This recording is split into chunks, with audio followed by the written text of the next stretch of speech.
Quick announcement before we begin, I'll be attending the 2025 Pokemon World Championships next week in Anaheim. I'm going to be going to the event as a creator from the 15th to the 17th of August, and if you see me, come and say hi to me. I'm looking forward to meeting you all there, and huge thanks to Pokemon for this opportunity. The episode opens up with us seeing Grandpa Ludlow sensing something across the sea. He then transforms into Mighty G. It turns out that Amethio is the one that is fighting the rainstorm, and Mighty G ends up saving him. I really enjoyed seeing these two interact with one another. Amethio is so keen to find Zygarde, meanwhile Mighty G is just dropping jokes left, right and centre. The two end up making a curry together, which was quite wholesome. Skipping forward, we see the rising Voltaclers arrive at the beach, and a Goldingo ends up stealing the show thanks to its surfing skills. Everyone ends up wanting to surf, and this is where we see the mischievous Gimmighoul return. Inspired by the Goldingo, it wants to be able to surf just like it, but the issue is that it's scared of losing all of its coins. Dot ends up being the trainer to look after the Gimmighoul and help it retrieve some of its coins after it gets thrown into the sea. This was actually really nice, and it was good to see both Dot and Gimmighoul together. Of course, we all know what's coming though. Sorry Roy fans, but Dot ended up catching this Pokemon. It does make sense in a way, seeing as she is the only one who doesn't have 3 Pokemon yet. Plus both her and Gimmighoul were able to bond and connect really well with one another, sharing similar aspirations to their inspirations as well. But yeah,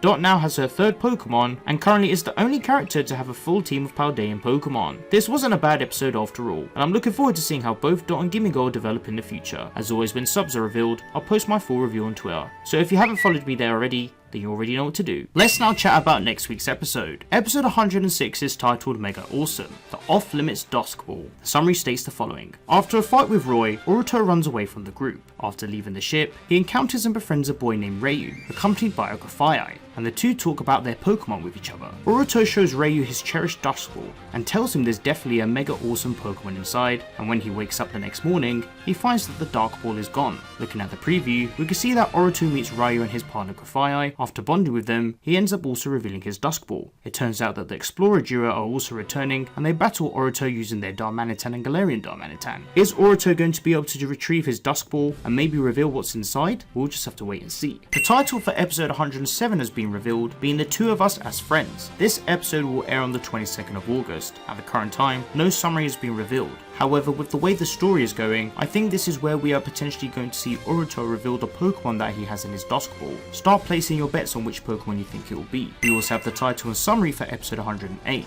This episode is titled Diana Comes Back, and it will air on the 29th of August. The summary states the following. Liko's grandmother Diana returns to the ship for the first time in quite a while. The new information she's obtained concerns a way to completely eradicate the Requirium. Liko and Diana also end up having a battle in order to train Liko's Charcadet. How will Charcadet take on Arcanine, who's also a Fire-type Pokemon? So this is Liko vs Diana round 3. Wow, this is definitely going to be interesting, especially with Charcadet battling. I wonder if Diana is going to be one of the key figures to help Charcadet evolve, potentially providing the relevant armor for it. Stay tuned for that. Pokemon Horizons truly is full of surprises. Today, episode 105 aired in Japan, and my word did it shock everyone. So despite everyone wanting Roy to catch Gimmighoul, it turns out that someone else ended up catching this Pokemon. This of course was our beloved Dot. Honestly, I am not surprised in the slightest. Ever since we saw the preview for this episode and how Dot was saving Gimmighoul, it gave us an indication that she was going to be the person to catch this Pokemon. Plus both her and Gimmighoul did share a connection, with the Pokemon being inspired and having admiration for Goldingo, which was also a small parallel to how Dot feels with Iono. I know there were a lot of theories suggesting that Roy would be the one to catch Gimmighoul due to all of the recent focus both of them were sharing with one another, but in one way Dot catching this Pokemon is quite good.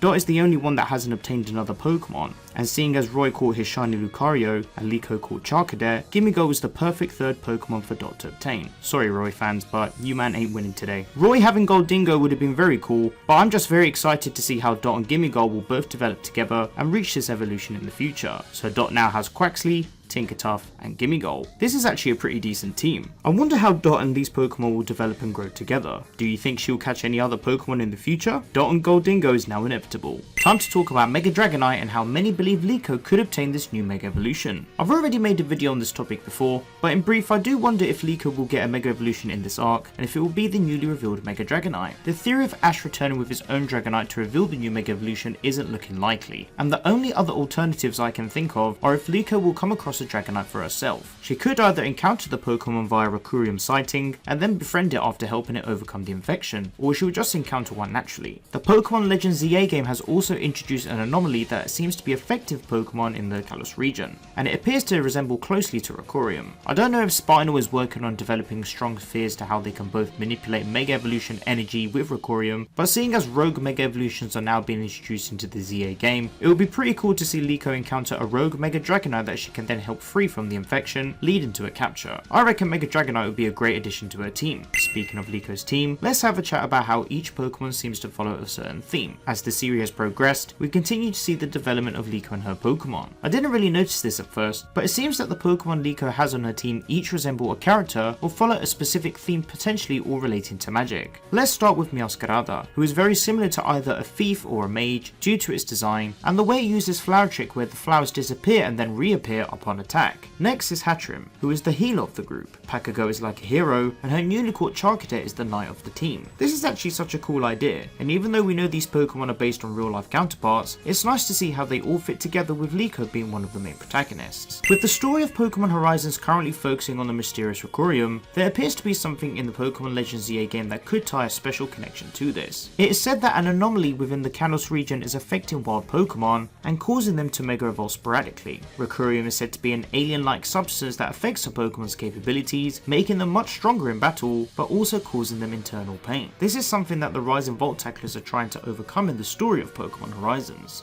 I wonder if the gang will come across a Requirium infected Pokemon that can then lead to Mega Evolution. There's definitely a connection from the Pokemon Legends ZA game and Requirium from Pokemon Horizons. I always had the theory that maybe Spinal has an ultimate secret weapon where Requirium and Mega Evolution energy are fused together that then allows Pokemon to reach a new level of power, especially after being infected by the Pink Mist and also Mega Evolution at the same time. This could then be a foreshadow of how rogue Pokemon are from the Legends ZA game, either tying into a specific gameplay or maybe heck even something different. On top of that, both Zygarde is present in the game and the anime, so there's definitely going to be a huge revelation to come from all of this soon. Depending on the timeline of the Legends ZA game, the infection spreading across the city could be much more advanced compared to Requirium. Plus, even these Mega Shards look very similar to Requirium crystals. I don't know fam, there's something that's lining up here, but only time will tell for what is to come true. So now it's time to talk about the top boy himself, Amethio. We finally got to see our young boy return, and bro, it was so good to see him again. After being motivated by Liko and Charcadet to not give up, Amethio set out to scout Zygarde with the Zygarde Cube. If you watched my video on how I talked about Amethio and Zygarde, then you know exactly what I'm going to say next. If not, then be sure to check out the full video to learn more. It's finally happening. Amethio is going to find his destiny and search for Zygarde. He's going to fulfill his grandfather's legacy and hopefully regain Zygarde's strength to help befriend the Pokemon and then take down Spinal. The original explorers pushed the motive for other trainers to inherit their Pokemon, especially those that they believe who are worthy. We've got Rystal passing down Pagogo to Liko, Lucius seemingly passing down Rayquaza to Roy, and now we have Gibeon passing the torch to Amethio with Zygarde. This is going to be absolutely insane if all of it comes true.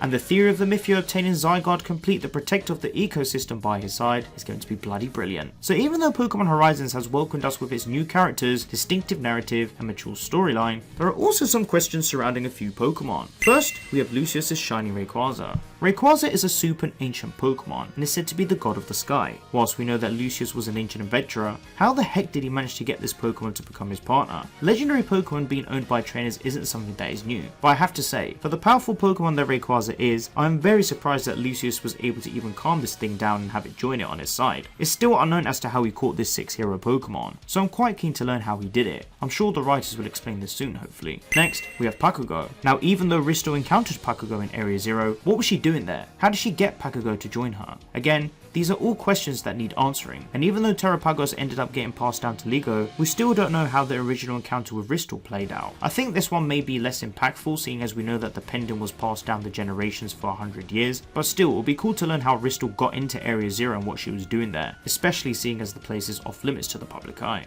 We then have the Shiny White Zygarde. Again, another insanely powerful legendary Pokemon that was caught by Gibeon in a rare Pokeball. Being the protector of the ecosystem, how did Gibeon encounter and gain the trust of a Pokemon like like this before catching it? Did he obtain it in its core? Did he separate it from other cores? We know that Zygarde joined Gibeon due to his ideology of bringing Pokemon and humans closer together, but still, just how exactly did he meet the Pokemon? Once again, a very big question that needs answering, especially seeing as Amethio is potentially going to befriend and inherit this Pokemon for himself. Finally, we have the big one, Roy's Shiny Lucario. So during the 1 year time skip, Roy ended up travelling to the Kalos region and he ended up catching a Shiny Lucario that is capable of Mega Evolution. How?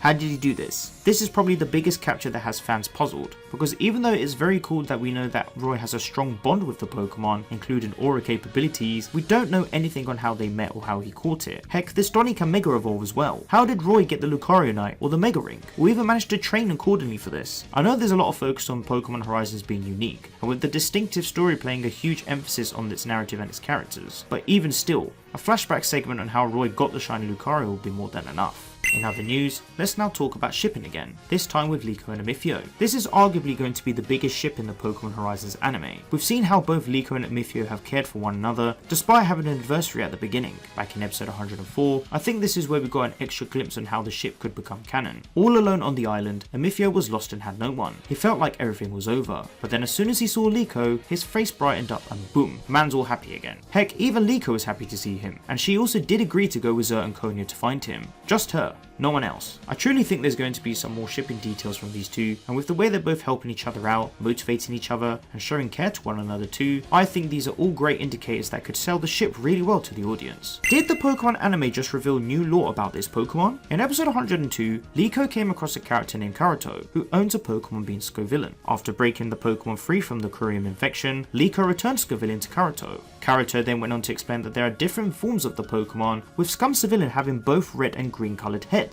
Did the Pokemon anime just drop new lore about this Pokemon? It's only been known that Scovillain can have a red and green head together, and even this image shows that there is another form of the Pokemon having just both red heads. I wonder if we will see new forms of it in the future of the anime, or even in a future Pokemon game. I find it so cool how the anime drops these small details. We now know how Amethio met his Charcadet. Back in episode 104, Liko learned that Amethio and his mother used to visit a beach on an island. On this island, there were various Pokemon, with one of them being a Charcadet. After meeting with one another, Amethio's mother mentioned how they were like brothers, and since that day, they were both by each other's side. This is how Amethio met his partner Pokemon. Whilst we don't know how it evolved into Ceruledge, it's nice to learn how Amethio actually met his starter Pokemon. Let's talk about the big one, and this time is about Liko and her own Charcadet. I can instantly see what the writers are doing here with Liko's Charcadet, and the parallels it shares with Amethio's Ceruledge. Ceruledge became Amethio's partner and protected him. Liko's Charcadet has also proven itself to be very noble and protective to Liko, and with Amethio and his Ceruledge sharing a connection to this, we can tell they're definitely going to be the catalyst to help Liko and her Charcadet develop, especially with evolution. I've already made a video talking about this more in depth, so be sure to check that out. But TLDR, after having the battle with Amethio and Ceruledge, I believe that Charcadet is 100% either going to evolve into Armarouge, or either possibly evolving into a new exclusive form. The last time we saw a Pokemon receive an exclusive evolution was Ash Ketchum's Dust Lycanroc.